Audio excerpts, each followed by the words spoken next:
continuar ahora con nuestra mesa redonda. Por favor, subir al estrado Eduardo Otero y Patricia López y Ana López como moderadora. Vamos a comenzar la mesa redonda denominada Recursos no convencionales, taxonomía verde y financiación sostenible.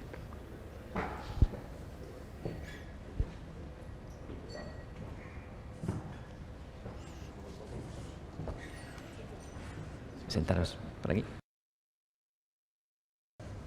Vale, adelante.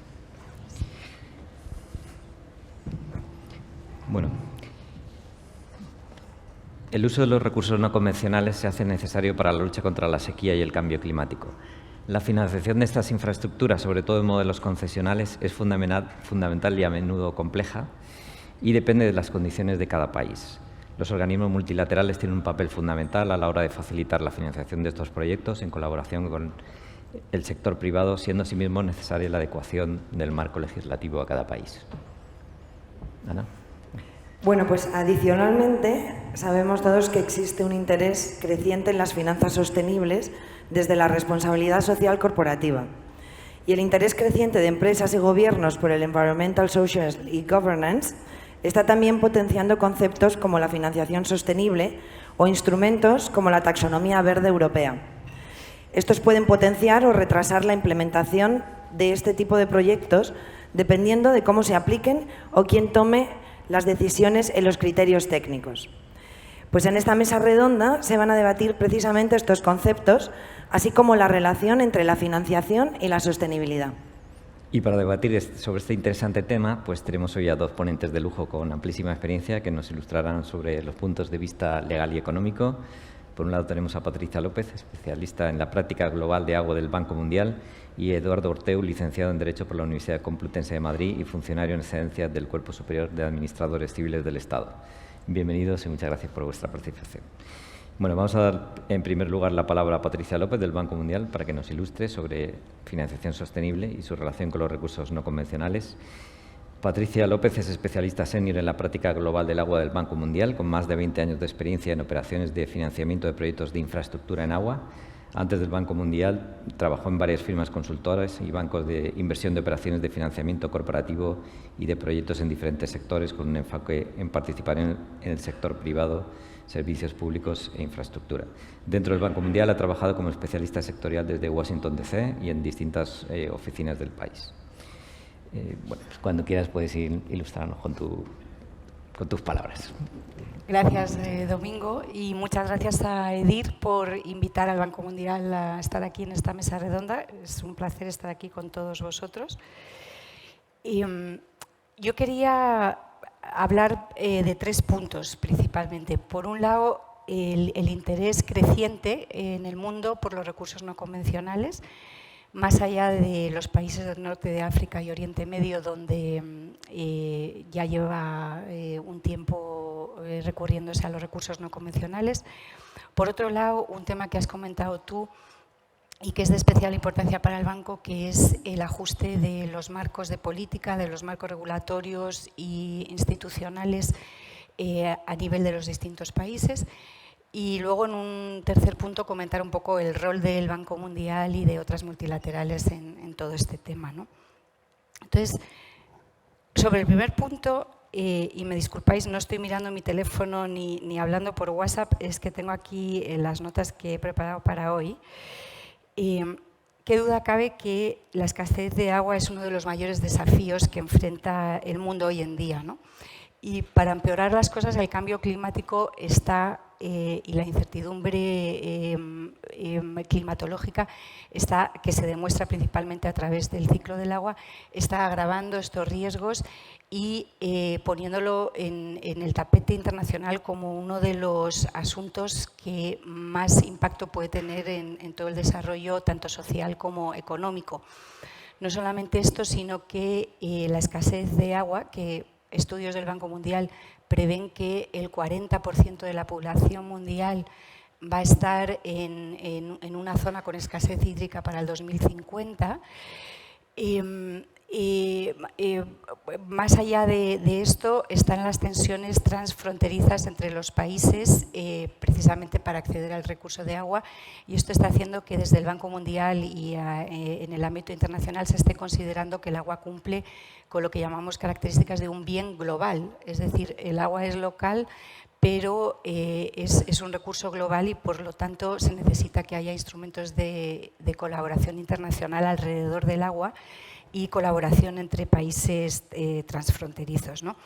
Entonces, esto ha hecho que el mundo gire un poco la mirada a lo que son fuentes no convencionales, como puede ser la desalación y el reuso, que tradicionalmente se consideraba pues algo que se hacía en países con acceso ricos, con acceso a energía y como un producto de nicho, ¿no?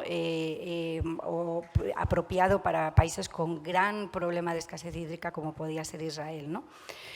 Sin embargo, ahora se está girando un poco el pensamiento a que, dada la independencia que tienen de la pluviometría, pues realmente pueden jugar un papel muy importante en unirse al pool de recursos disponibles de agua dulce para garantizar la continuidad de los servicios de agua a un coste económicamente más eficiente.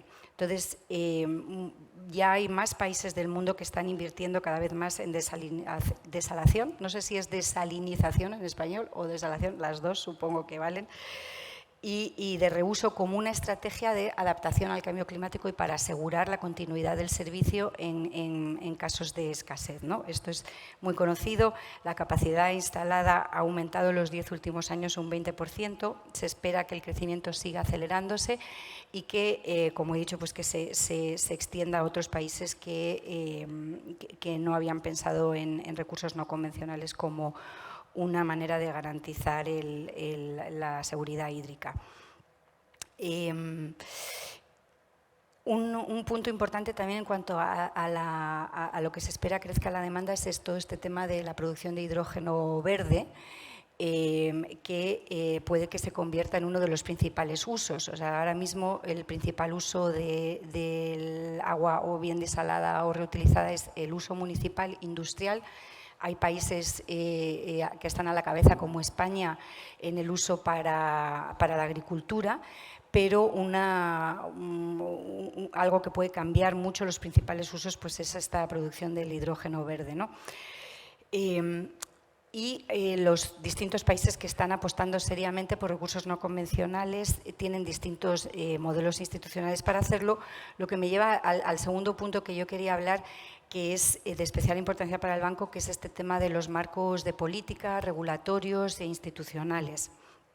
Esto es un tema que para el banco, como nuestras contrapartes son los gobiernos o a nivel de país o a nivel subnacional, nos interesa especialmente porque muchos de los proyectos que nosotros preparamos, bueno, así a gran escala se podrían clasificar en proyectos de reforma sectorial o proyectos de inversión que ya van a financiar una pieza de infraestructura concreta. En los proyectos de reforma hay una cabida muy amplia para acometer reformas de marcos regulatorios e institucionales que permitan la utilización y la expansión de los recursos no convencionales. Entonces, aquí sí vemos en la investigación que se está haciendo que hay algunos puntos que es muy necesario concretar, desarrollar y que está realmente a un nivel muy incipiente a nivel global. Está, por un lado, en general, todo el marco de políticas en la institucionalidad del sector agua que afecta, obviamente, a la inversión, pero ya en concreto con los recursos no convencionales, los derechos de extracción de agua bruta y derecho del dominio público marítimo, ¿no? Creo que España ese tema lo ha solucionado hace poco declarándolo de dominio público, pero esto es incierto en muchos países. Los derechos de agua y los regímenes de asignación, regulaciones obviamente ambientales, en concreto el impacto, arrastre y la descarga de la salmuera es un tema que preocupa. En los usos del agua y los estándares de calidad para la agricultura, la concentración de boro, pero también hay mucho escepticismo y mucha aprensión con respecto al uso para agricultura del agua reciclada. Y luego un tema clave son las políticas de financiación del sector de agua y la regulación económica de los servicios de abastecimiento, ¿no? Porque a pesar de que los costes de la producción de agua por métodos no convencionales, de la desalación, del reuso, están bajando gracias al avance tecnológico, la realidad es que las tarifas al usuario final, por lo menos para el usuario doméstico, pero también para usuarios, comercios, industrias, siguen muy bajas en la gran mayoría de los países en desarrollo, ¿no? Entonces, este es un tema que es de regulación económica y de política sectorial, en el que los gobiernos podrían tomar un papel más activo para asegurar la afordabilidad o la asequibilidad de los servicios. Podrían decidir una política clara y transparente de subsidios, etcétera.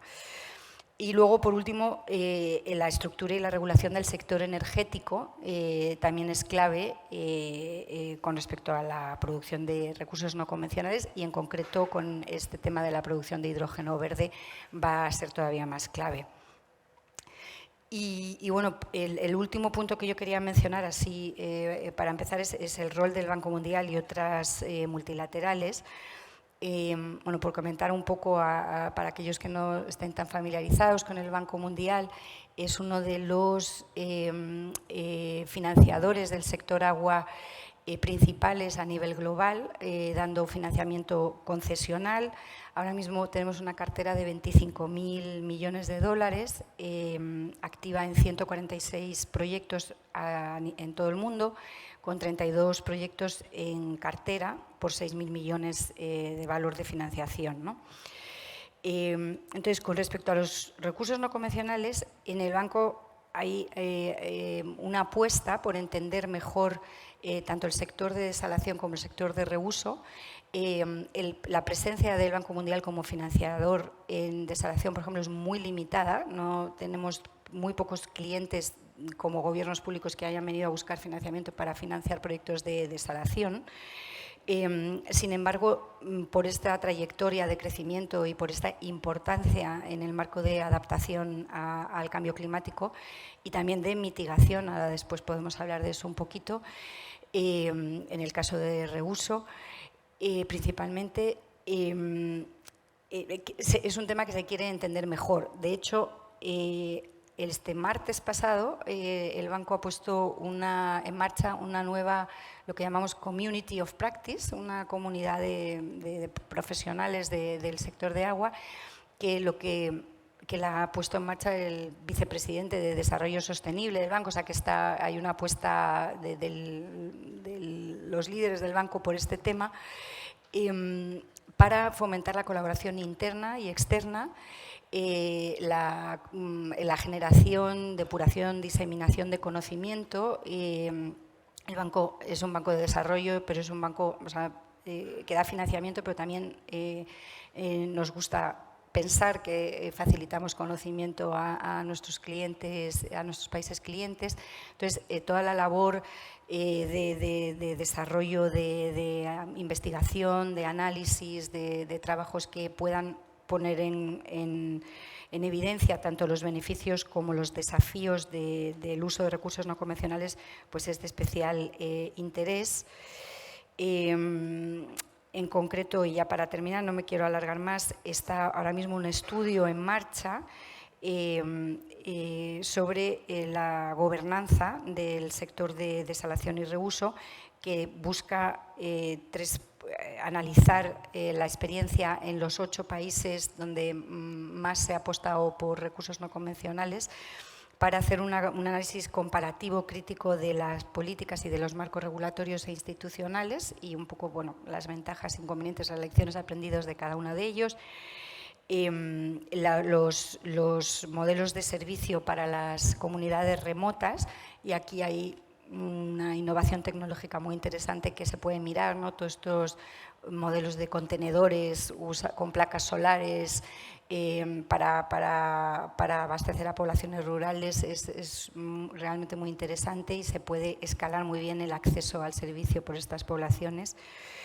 y luego unas guías para los países para la planificación de inversiones y seleccionar el modelo de contratación y de ejecución de la infraestructura basado en pues unas guías para que se pueda hacer el análisis económico, el coste-beneficio, el value for money y luego pues decidir también cuál es el mecanismo de contratación. Y obviamente aquí podemos hablar después, no me quiero extender ahora mismo, pero el rol del sector privado y los modelos de contratación va a tener un papel fundamental, ¿no? Muy bien. Pues muchas gracias, Patricia. Muy interesante. Pues presentas a Eduardo. Muchas por favor, gracias. Ana. Gracias. Muchas gracias, Patricia. Muy interesante. Luego seguro que tenemos un poquito de tiempo para desarrollar algunos puntos un poco más. Y vamos a dar paso a Eduardo Orteu. Eduardo es licenciado en Derecho por la Universidad Complutense de Madrid. Es funcionario en excedencia del Cuerpo Superior de Administraciones Civiles del Estado y en su carrera profesional en la Administración ha trabajado en el Servicio de Defensa de la Competencia del Ministerio de Economía, en las Secretarías Generales Técnicas de los Ministerios de Fomento, Ciencia y Tecnología y Medio Ambiente.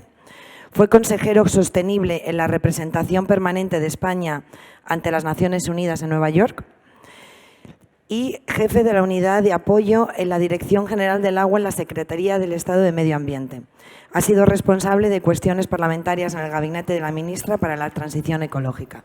Pues bienvenido, Eduardo, y cuando quieras. Pues buenos días a todos y, en primer lugar, pues muchas gracias por la invitación a EDIR para participar en estas jornadas. Yo iba a hablar un poco de finanzas sostenibles, del reglamento de taxonomía, que no sé si están ustedes familiarizados o no con él, y cómo afecta al sector del agua. El reglamento de taxonomía de inversiones, que así se conoce coloquialmente, pero el reglamento de inversiones sostenibles, forma parte del Plan de Acción de Finanzas Sostenibles de la Unión Europea, que a su vez forma parte del Green Deal, que es la estrategia de la Unión Europea para avanzar en la consecución, alcanzar los objetivos de desarrollo sostenible, la Agenda 2030 de Naciones Unidas. Y en el caso concreto de las finanzas sostenibles, la razón de ser de esta iniciativa es que desde Naciones Unidas se ha dicho que el grueso de la inversión necesaria para que los países alcancen estos objetivos está en manos del sector privado, no está en manos del sector público. En el Plan de Finanzas Sostenibles y con la taxonomía en particular, lo que se persigue es establecer unas reglas uniformes, invitar al sector privado a que invierta en aquello que permite avanzar en la consecución de esos objetivos y que lo haga de manera, como diría yo, justa y limpia, ¿no? Sin hacer trampas, evitando el greenwashing. Establecer unas normas comunes para todos los países de la Unión Europea, de manera que aquellos inversores que dicen que están haciendo una inversión medioambientalmente sostenible puedan realmente justificar que eso es así y que no nos están engañando a todos. En este contexto, pues la taxonomía es una clasificación de actividades. ¿Qué actividades? Pues las actividades que contribuyen a la consecución de los objetivos ambientales. ¿Qué objetivos ambientales? Los que fija el reglamento de taxonomía, que son 6. Mitigación y adaptación al cambio climático, la protección del medio marino, la protección de las aguas continentales, la prevención en general de la contaminación, la promoción de la economía circular y la protección de la biodiversidad.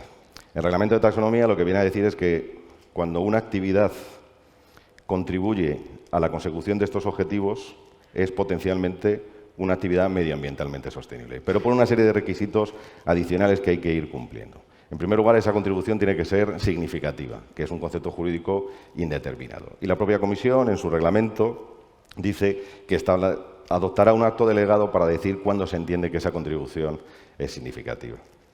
Pero en segundo lugar dice, hay que contribuir a la consecución de estos objetivos, pero al mismo tiempo en esta actividad no puede ocasionar un perjuicio al resto de objetivos ambientales, que esto ocurre muchas veces pues, por el carácter transversal que tienen las políticas ambientales. Entonces, tengo que contribuir de manera significativa a la consecución de nuestros objetivos y debo no causar un daño a esos otros objetivos. Y además ese daño tiene que ser un daño que no sea también significativo. ¿Qué se entiende por significativo? Pues el reglamento le vuelve a diferir a la Comisión la potestad para que dicte otro acto delegado señalando para cada una de las actividades cuándo se entiende no solo que contribuye de manera significativa a la consecución de esos objetivos, sino también que además no está causando un daño o un perjuicio significativo a cualquiera de esos 6 objetivos ambientales. Y hay un requisito adicional que no quiero dejar de mencionar, que es la llamada taxonomía social. cualquiera que sea la actividad que vayamos a desarrollar para contribuir a la consecución de estos objetivos se tiene que hacer respetando cosas tan básicas como los derechos humanos, fundamentalmente los derechos de los trabajadores y los derechos sociales. Esta parte de la taxonomía está pendiente de desarrollo. ¿Cuál es el papel que ocupa el agua en este sistema? Bueno, el propio reglamento, cuando va describiendo los objetivos ambientales a los que hay que contribuir de manera significativa para que el dinero que se ponga en esas actividades pueda tener la etiqueta de medioambientalmente sostenible, ya avanza algunas pistas. Y en el caso concreto del agua llama la atención el hecho de que cualquier actividad tendente a alcanzar los objetivos ambientales identificados en los planes hidrológicos, los objetivos ambientales de las masas de agua, son actividades que potencialmente pueden ser merecedoras de la calificación de ser una actividad medioambientalmente sostenible. Y hace expresa referencia a la reutilización. Paradójicamente, después no lo ha desarrollado. Pero bueno, ya tenemos por lo menos en lo que al sector de los recursos no convencionales se refiere una pista, ¿no? La reutilización es algo que, en lo que si yo invierto podría potencialmente considerarse como una actividad medioambientalmente sostenible y por consiguiente la inversión en esa actividad igualmente una inversión medioambientalmente sostenible. El reglamento que se aprobó en hace ya 4 años, ha sido objeto primero de desarrollo de los llamados objetivos climáticos. Hubo un primer acto delegado que desarrolló las actividades para los objetivos de mitigación y adaptación al cambio climático. Ahí nada se dice sobre el sector del agua. Y ahora tenemos encima de la mesa la propuesta de la Comisión Europea, basada en la propuesta que le ha elaborado la Plataforma de Finanzas Sostenibles, que es el organismo técnico que asesora a la Comisión en este terreno, con la propuesta para el desarrollo de los criterios que definen cuándo la contribución de una actividad es significativa a los efectos de los otros 4 objetivos más ambientales, entre ellos el del agua. Y también los criterios para decir cuándo no se ha causado un perjuicio significativo. Y en esta propuesta, la Comisión Europea, esto de la taxonomía es una cosa que está en permanente movimiento y adaptación, ha decidido modificar a su vez el acto delegado que ya había adoptado, estableciendo cuándo se entendía que una actividad contribuía de manera significativa a la consecución de los objetivos de mitigación y adaptación al cambio climático. Y esta propuesta de modificación sí es interesante, porque la Comisión Europea ahora sí que propone que la desalación se puede entender como una actividad que contribuye de manera significativa a la consecución del objetivo de adaptación al cambio climático. ¿Por qué? Pues es de cajón. En esta sala no es necesario explicarlo. Lo que uno tiene que preguntarse es cómo la Comisión no lo había hecho desde el minuto 1, ¿no?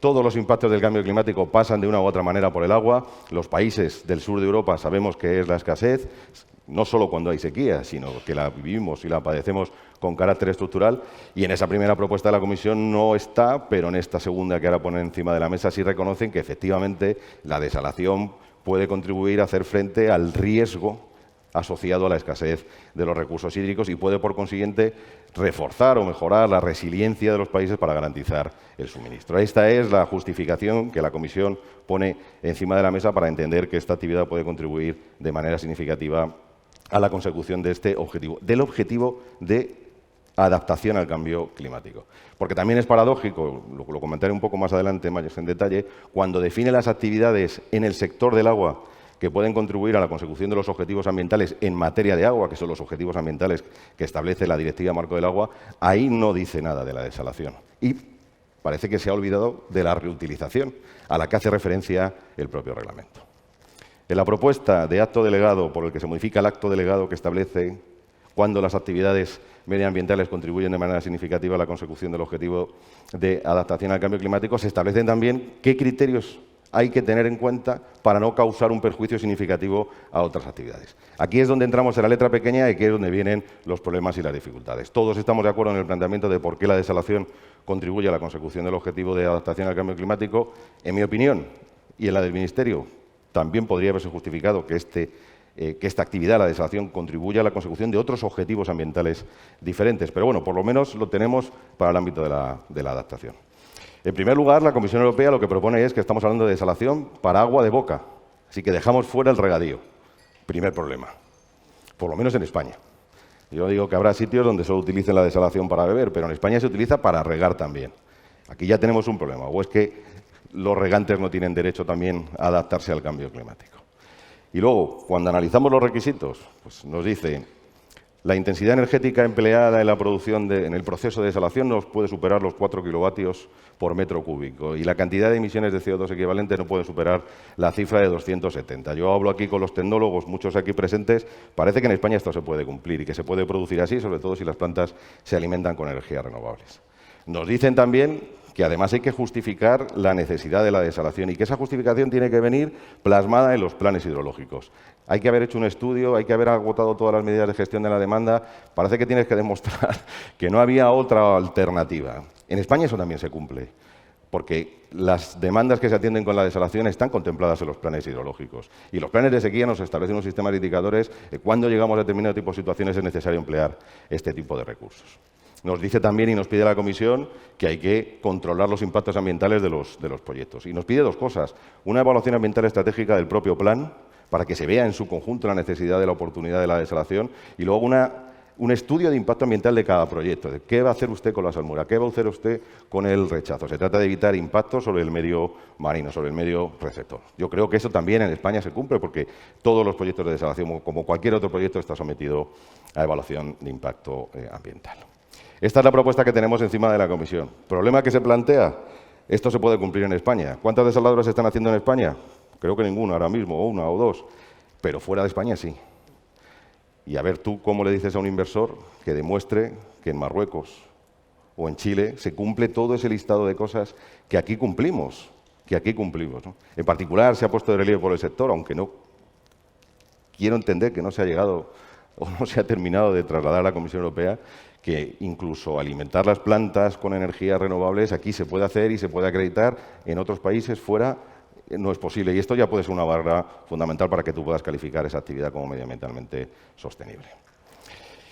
Y luego tenemos una segunda parte, termino ya un minuto, de ese otro grupo de actividades en materia de agua donde no está incluida la desalación, donde no está incluida la reutilización. Se habla de actividades, pues fundamentalmente todo lo que tiene que ver con el tratamiento de las aguas residuales, actividades para evitar la pérdida, actividades de drenaje sostenible, actividades en materia de gestión del riesgo de inundación. Y se incluye una actividad que es un poco singular porque no sé en qué medida realmente contribuye a la consecución de un objetivo ambiental, que son las actividades destinadas al suministro de agua potable para las ciudades, para las personas. Y ahí se dice expresamente, y no me digáis por qué, que está excluida expresamente la desalación. ¿Pero cómo puede ser que en el acto delegado de adaptación al cambio climático me dices que sí que va la desalación y cuando me regulas en el acto delegado las actividades de agua, la de suministro, me dices que queda fuera la desalación? A ver, una redacción, como el texto está en inglés, no ha salido en castellano, yo no sé, pero ahí dice que está prohibida expresamente la desalación para irrigación y la abstracción de agua para todos los usos. Si desalo en Tenerife, o en Fuerteventura, que creo que no hay otra fuente de agua potable, ¿esa no es una actividad medioambientalmente sostenible? Bueno, eso es en mi opinión, es un punto débil que de una u otra manera había que trasladar a la Unión Europea. Estamos en una propuesta, esta es la propuesta de la Comisión, ahora lo tienen que debatir los Estados miembros, ha habido un proceso de información pública para que todos los ciudadanos que quisieran pudieran hacer sus alegaciones, pero la parte importante está en la negociación gubernamental, intergubernamental dentro de la Unión Europea y a ver qué es lo que finalmente sale en el diario oficial de la Unión Europea. No sé si me he pasado o me he quedado corto, pero no tengo más que decir. Perfecto, perfecto. Muy interesante, la verdad, Eduardo. ¿Me oigo? Ahora. Muchísimas gracias por vuestras intervenciones, muy interesantes. Vamos a entrar ahora en turno de debate. Si os parece, os lanzamos una o dos preguntas primero nosotros y luego damos paso a los micrófonos de la audiencia. Yo te quería preguntar a ti, en primer lugar, Patricia. Bueno, ya hemos hablado mucho ya de financiación sostenible, de taxonomía. ¿Cómo determináis en el Banco Mundial qué es una actividad sostenible? ¿Qué criterios seguís? ¿Quién nos ayuda a determinar qué es sostenible o no? Y te lanzo otra segunda pregunta. ¿Cómo ves el rol de la participación privada en la financiación de vuestros proyectos? Muy bien. Bueno, muy interesante conocer así un poco más en detalle la taxonomía de la Unión Europea para apuntar, ¿no?, que en cuanto a financiación sostenible es uno de los modelos normativos cuando llegue a puerto de referencia, ¿no? Entonces es muy importante que la Unión Europea lo hagan bien porque los otros países siguen, ¿no? Bueno, Estados Unidos también está haciendo algunas cosas, pero no está tan avanzado en temas ambientales y sociales. En el Banco Mundial, y esto puede ser un poco común a otras multilaterales, pero cada proyecto de inversión que se financia, y también los proyectos de reforma pasan este proceso de lo que llamamos el appraisal, la evaluación, hace una evaluación de la sostenibilidad desde varios puntos de vista, la de sostenibilidad técnica, obviamente la sostenibilidad financiera, ambiental, social, institucional y el análisis económico, ¿no? Que debería incluir los beneficios y los costes en todas las otras áreas, ¿no? Entonces, para los proyectos de inversión en particular que pueden tener un riesgo mayor de impacto ambiental o social, desde 2018 tenemos el marco ambiental y social de estándares de obligado cumplimiento por los países que tienen financiación del Banco Mundial en ese proyecto. Esto no viene solamente desde el 2018, antiguamente se llamaba salvaguardias, ¿no? Teníamos las salvaguardias ambientales y sociales y ahora, después de un proceso de consulta muy amplio con la sociedad civil, con los países miembros, se ha sustituido pues hace relativamente poco, todavía está un poco en modelo de prueba, por estos 10 estándares que incluyen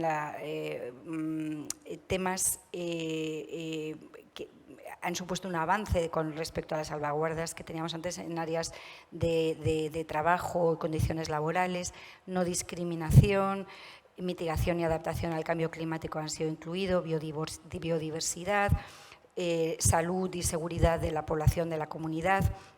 Obviamente, reasentamiento involuntario era uno de los temas que el banco protegía de manera particular, las salvaguardias, y que ha quedado recogido en estos estándares. La diferencia principal con las salvaguardias es que la responsabilidad de la implementación de estos estándares se ha pasado mucho más a la parte implementadora que al banco, ¿no? Ahora mismo son las contrapartes en los países y las instituciones públicas las que están de alguna manera obligadas al cumplimiento de esos estándares, y se pone un énfasis en una mayor supervisión por parte del banco según el riesgo que presenten los proyectos en el momento del screening, ¿no? Entonces está un poco más adecuado al riesgo para agilizar también los procesamientos de los préstamos, de los financiamientos y su implementación. Quería comentar otro tema con respecto a esto de la gestión de los riesgos ambientales y sociales. Se ha hecho también mucho hincapié en la participación ciudadana, ¿no? Es uno de los temas que los últimos 5 años o así el banco ha venido empujando mucho, y todo lo que es puesta en conocimiento de la población civil y de partes interesadas de cuáles son los riesgos y sociales ambientales y sociales de un determinado proyecto. Entonces, esta es como la manera muy micro de asegurar la sostenibilidad, pero te puedes imaginar que se pueden ir muchos meses en hacer estas evaluaciones, en que el management del banco lo considere apropiado y que maneja bien los riesgos. Y luego está toda la parte de implementación del proyecto, que suele tardar 5 o 6 años, es la media de ejecución de los proyectos que financiamos, en donde se trata de fortalecer la capacidad de las contrapartes públicas para la gestión de estos riesgos, ¿no? Entonces, obviamente, la fase de evaluación es muy importante, pero la fase de gestión de esos riesgos y de manejo de todo lo que va surgiendo durante la ejecución es muy importante. Y luego me habías preguntado por el rol del sector privado, que de alguna manera está relacionado porque nosotros trabajamos mucho en el Banco Mundial, estamos queriendo trabajar más todavía con la Corporación Financiera Internacional, que un poco el banco, los clientes del Banco Mundial son los gobiernos y damos financiación pública, mientras que la Corporación Financiera Internacional, sus clientes son las empresas privadas y los productos financieros que se ponen a disposición de los privados, pero estamos tratando de trabajar más y más por esta brecha que hay a nivel mundial para alcanzar los objetivos de desarrollo sostenible en agua. No va a ser suficiente el financiamiento público actual y el financiamiento concesional que el Banco Mundial y otras multilaterales ponen a disposición de los gobiernos, no es suficiente. hay una estimación de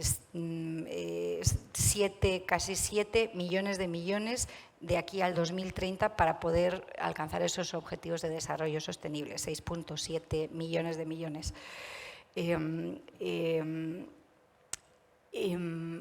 Aquí el sector privado tiene que entrar con financiamiento no solamente a través de fórmulas de PPP, sino también redirigiendo parte de la inversión que hay en los mercados de capitales a países en desarrollo, porque ahora mismo la inversión de fondos institucionales y toda la inversión del sector privado está concentrada en los países desarrollados. Hay muy poca financiamiento privado comercial de banca internacional, de fondos de pensiones, de inversores institucionales, de private equity que esté invirtiendo en países emergentes o en desarrollo en comparación. Entonces, por un lado está el acceso al financiamiento privado. Pero no es solamente financiamiento lo que va a ser necesario, sino el expertise, la gestión, la administración, los procesos del sector privado, la eficiencia, el avance tecnológico, todo esto hay que ponerlo a disposición de los países en desarrollo.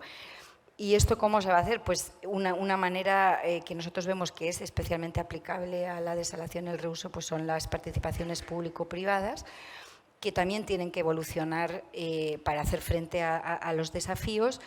Y un modelo que estamos viendo cada vez más replicable es un financiamiento híbrido público-privado, donde el financiamiento concesional del banco y de otros puede entrar a hacer lo que llamamos el de-risking, ¿no? Bajar el riesgo total del proyecto, asegurar una contribución de la parte pública a la PPP para hacerlo bancable, para hacerlo asequible al público y para hacerlo también sostenible.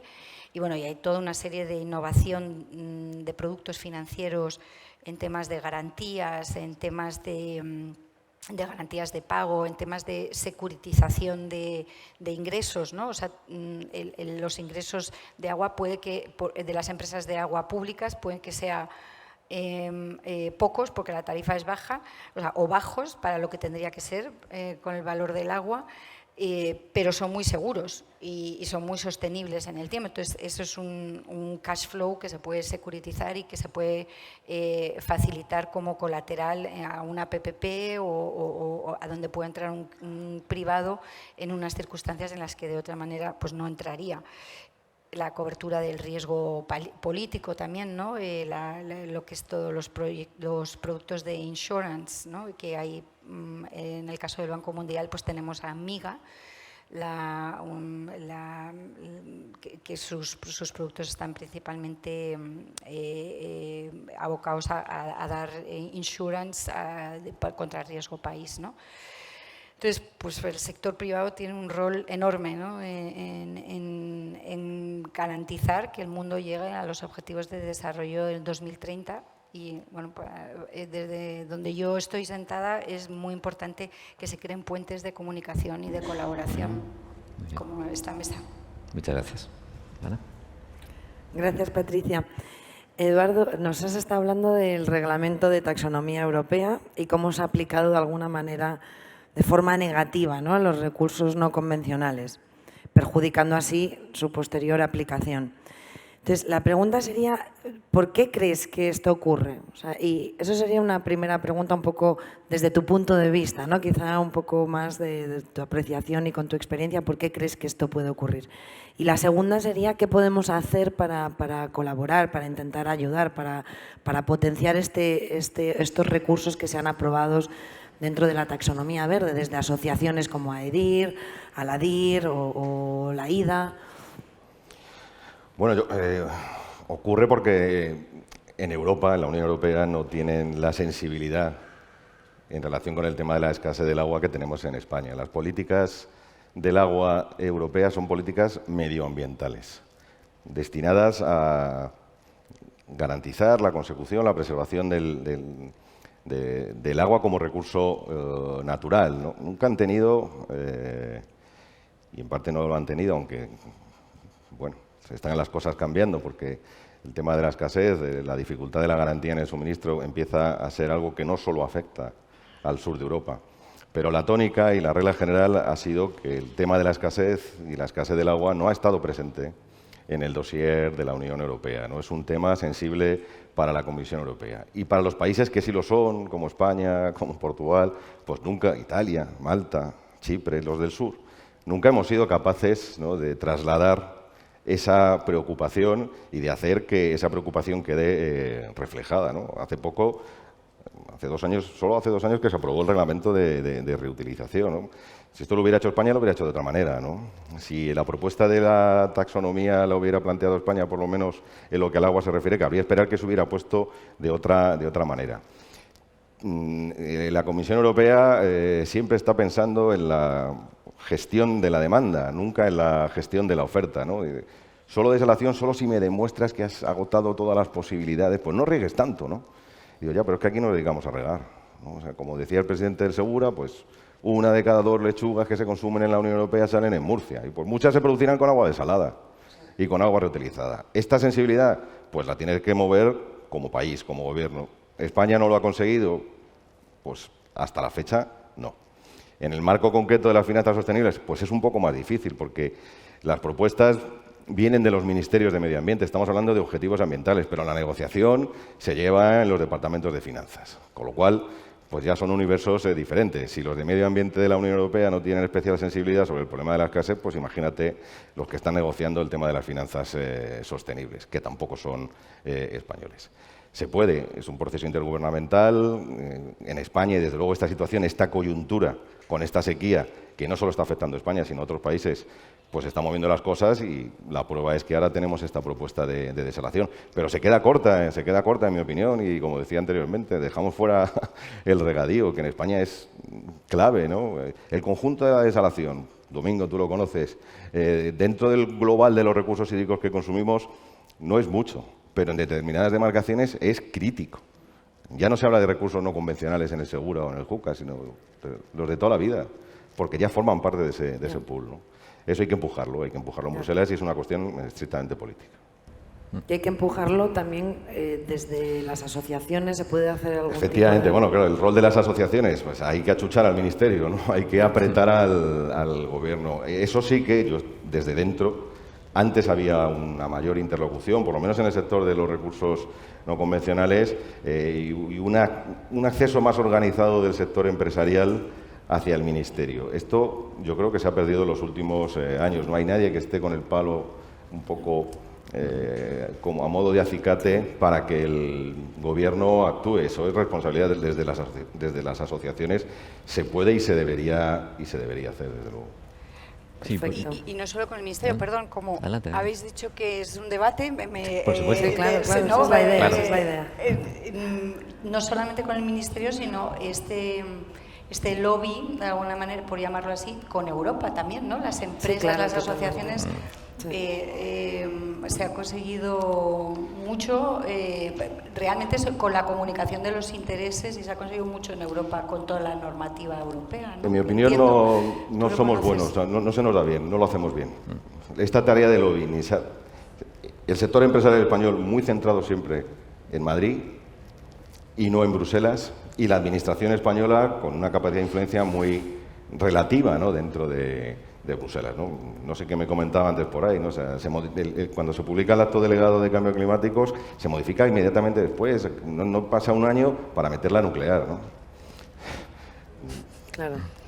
Bueno, pues eso lo ha hecho Alemania y Francia, Francia, ¿no? Pues no somos Francia. Esa es la realidad. Y curiosamente, Francia y Alemania introdujeron en la lista de taxonomía verde las centrales nucleares y centrales de gas, cuando la desalación estaba fuera, porque en el primer borrador de taxonomía verde se pedía un consumo específico energético por debajo de 0,5 kilovatios hora metro cúbico. O sea, ahí no entraba ni la reutilización ni casi la depuración, era un disparate total. O sea que estamos listos. Disculpadme porque llevo todo el Congreso desde que empezó la inauguración metiéndome con la Unión Europea, pero es que de verdad, nueva regulación de reutilización para la agricultura. ¿Y qué pasa con el resto de usos? O sea, siempre se quedan cortos o se pasan de frenada. Está bien la autocrítica un poco que hace Eduardo de qué podemos hacer nosotros, ¿no? También a lo mejor es Claro. que... Bueno, yo ahora lo digo, yo antes estaba en la administración, ahora no, ya visto desde fuera, ¿no? Claro que se nos enfaden mis excompañeros, ¿no? Pero Muy bien. Pues se puede hacer más, se puede hacer más. Si os parece, si tenéis alguna pregunta. Miguel Torres, por favor, micrófono.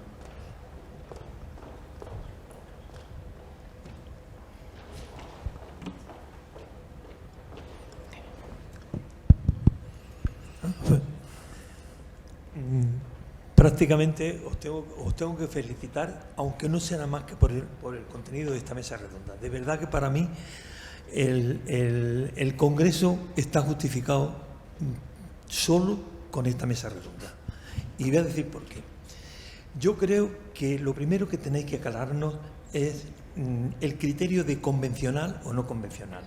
Lo digo yo, que toda mi vida profesional he estado haciendo esa clasificación, y donde lo no convencional era la desalación y la reutilización.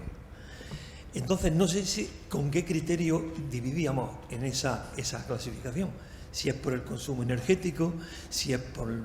En definitiva, no convencional significaba algo raro, y algo raro con un tono peyorativo. Y yo creo que todo eso está pesando en todo lo que está hablando Eduardo de la taxonomía que se hace en Europa.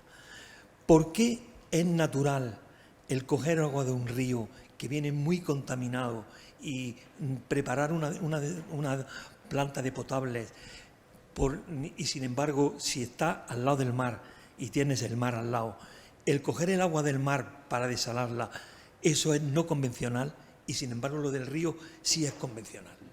O sea, yo creo que es un criterio totalmente gratuito, y yo lo que abogo es porque se le quite, yo que lo he usado tanto, el criterio de convencional y no convencional. El agua, el recurso está, nosotros no estamos creando el recurso, porque el recurso está ahí. Tenga sal, tenga contaminación bacteriana, tenga turbidez, tenga lo que tenga, impurezas, pero el agua es una. Y por tanto, lo que podrá costar es más o menos el adaptarla para el uso que se le quiera dar. Y por eso yo lo que abogo es, y os pregunto, ¿con qué criterio en el Banco Mundial se dice que es un recurso convencional o no convencional? Si hay un criterio energético, a partir de tanta energía para hacerla, o no sé, o es otro criterio, no lo sé cuál. Por eso te pregunto si tenéis algún motivo o alguna clasificación, alguna taxonomía para separarlo. Es una buena pregunta. Es una muy buena pregunta, muchas gracias. Y me voy a permitir contestarla con la experiencia en el Banco Mundial, pero desde un punto de vista personal más que institucional, porque no sé si el liderazgo del banco estaría detrás de esto. Pero yo creo que, siguiendo tu sugerencia, en unos años es posible que se cambie ese nombre, no deja de ser una nomenclatura, ¿no? No existe ningún criterio técnico, científico para llamarlo no convencional, para llamarlos no convencionales. Me voy un poco a la semántica, ¿no? Es por convención, o sea, lo hacemos por costumbre, digamos, ¿no? Pero lo que el ser humano ha hecho por costumbre, todos sabemos que no ha sido siempre lo mejor, ¿no? Aunque lo hagamos todo el rato. Ha habido decisiones que si ahora uno las mirara con la ciencia y el conocimiento que hay, a lo mejor no se volverían a tomar. Por ejemplo, el tema de manejo de aguas residuales, ¿no? Este tema de invertir tremenda infraestructura en sacar el agua residual de las casas, que es muy necesario, estamos todos de acuerdo, pero ¿por qué no se pensó antes sobre el saneamiento seco, ¿no? El no contaminar el agua, que es y mantenerlo de alguna manera aislado? No se trata aquí de abogar por el saneamiento seco, aunque los países punteros en cuidar el recurso del agua ya lo están haciendo, pero si se hubiera pensado antes, a lo mejor las necesidades de inversión que tiene ahora el mundo en desarrollo para dar el servicio de saneamiento domiciliario serían mucho menores, y a lo mejor no sería necesario esta tremenda inversión que es necesaria en el tratamiento de aguas residuales, ¿no? Es una reflexión, a mí me parece que me gusta tu criterio de qué es lo natural, ¿no? ¿Qué corresponde hacer aquí? Tenemos el mar al lado, una ciudad costera, existe la tecnología, estamos cerca del precio. ¿Por qué no convencional? ¿Por qué es raro, ¿no? Cuando es lógico, es natural. Tal vez dejen de llamarse no convencionales. Yo creo que es por la participación en el pool de recursos y los llamamos así. A lo mejor dentro de unos años pues dejarán de llamarse así y se mirará la utilización de otra manera, ¿no? A mí me gustaría destacar también que hablamos de la Unión Europea y sur y norte, pero dentro de España ocurre lo mismo. O sea, a nivel nacional la desalación supone aproximadamente el 9% del agua potable, pero ¿dónde se concentra toda la desalación? Costa mediterránea y las islas. En reutilización, el porcentaje de reutilización a nivel nacional es del 12-13%, pero el 80% de toda la reutilización está en la costa mediterránea y en las islas. Es decir, incluso dentro de nuestro país hay sensibilidades totalmente diferentes, ¿no? Bueno, y volviendo a la Unión Europea, ya lo comenté también estos días, hay países del norte de Europa que han renunciado a aplicar el reglamento de reutilización de aguas de la Unión Europea porque dicen que no piensan reutilizar en absoluto. La Unión Europea no debería penalizar a estos países por estar totalmente en contra de las políticas de economía circular y medioambientales. Es que llaman mucho la atención este tipo de cosas. Sigues con la Unión Europea, Domingo. Lo siento. Perdón, Unión Europea. ¿Alguna pregunta más? Hola, Antonio Ordóñez de GESI Nima. Quería, Eduardo, preguntarte, que me ha preocupado un poco el ejemplo que has puesto de Marruecos. Si una empresa europea realiza actividades fuera de la Unión Europea, ¿eso significa que estas empresas tienen que cumplir el reglamento taxonómico o no? El reglamento taxonómico no impone ninguna obligación. O sea, tú no tienes que cumplir con la taxonomía para desarrollar la desalación. Si tú, la inversión con la que vas a desarrollar o financiar tu actividad, si a esa inversión le quieres poner la etiqueta de medioambientalmente sostenible, tienes que cumplir esos requisitos. Okay. Entonces, tú puedes decir que tus inversiones en desalación en España, como cumplen esos requisitos, tienen la etiqueta, pero en Marruecos lo puedes cumplir. ¿Hay planes hidrológicos en Marruecos? Sí, hay planes hidrológicos. Sí, hay planes y además gestionan por cuencas. ¿Pueden cumplir todos los demás requisitos? Hay un estudio de impacto ambiental, van a cumplir esos requisitos de emisiones, etcétera. Esa es la cuestión, ¿no? Entonces, es la misma actividad con la misma finalidad, pero en otro sitio a lo mejor no lo puedo justificar. Entonces, mi inversión en desalación en Marruecos, a lo mejor a esa no le puedo poner esa etiqueta. Vale. Y sí, otra pregunta, perdona. Pero esto penaliza a la huella de CO2 de nuestras empresas. Cuando se hace el cómputo en nuestras empresas de este tipo de cosas, nos atenemos a lo que está diciendo la Unión Europea, por tanto, nos está penalizando. Claro. Sí, eso es así. El reglamento de taxonomía modifica también otro reglamento que es el de información no financiera, y ahora sale la directiva de sostenibilidad. Las obligaciones de información no financiera de las empresas, cómo las empresas hacen frente a sus riesgos climáticos, qué están haciendo para cumplir, tienen que hacerlo tomando como referencia la taxonomía. Si tú dices, sí, yo estoy contribuyendo a la lucha contra el cambio climático porque desalo en Marruecos, pues lo tienes que acreditar según el reglamento de taxonomía. Entendido. Oye, y una última pregunta respecto a los 4 kilovatios hora metro cúbico que se exige, ¿no?, para como límite máximo. ¿Eso es a pie de planta, es decir, en la salida del depósito de agua tratada, o no se especifica? No está especificado. No está incluido el transporte. O sea, yo creo que es al pie de planta. No está incluido el transporte. Cuidado con eso, porque 4 a pie en el depósito de agua de tratada no hay ningún problema. No creo que tengamos ninguno de las empresas que estamos aquí. Pero cuidado con el transporte. Está expresamente excluido el transporte. Ah, vale. Sí, y aparte, como decía Eduardo, aparte de los 4 kilovatios hay 180 gramos de CO2 por metro cúbico, lo cual, pues como decíamos, en países donde tiene fotovoltaica o se va a instalar fotovoltaica no es un problema, pero en otros países nos va a penalizar. ¿Alguna pregunta más?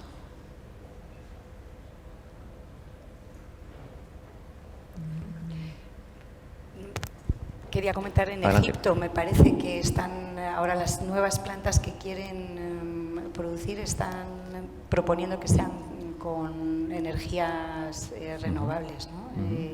Para poder de alguna manera también acercarse a los criterios de sostenibilidad, a saber qué va a pasar, porque eso va a abaratar costes. Claro, es lo que no, claro, pero es la pregunta que tú lanzabas antes. En España sí se puede hacer, pero en otros países no.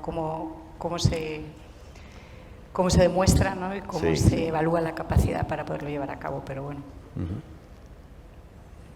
Y una pregunta para Mos. Bueno, estamos viendo ahora, hablando mucho de finanzas sostenibles. ¿Pensáis que de verdad las entidades financieras están interesadas en el sector del agua y en resolver el problema de cambio climático? ¿O hay un poquito de greenwashing, en el sentido de que mi responsabilidad social corporativa me obliga a hacer ciertas cosas y el agua pues es algo cómodo donde invertir y demás? A nosotros nos viene bien en cualquier caso, nos da igual que sea greenwashing. El resultado sigue siendo positivo, sigue ¿no? siendo para positivo, nosotros. pero...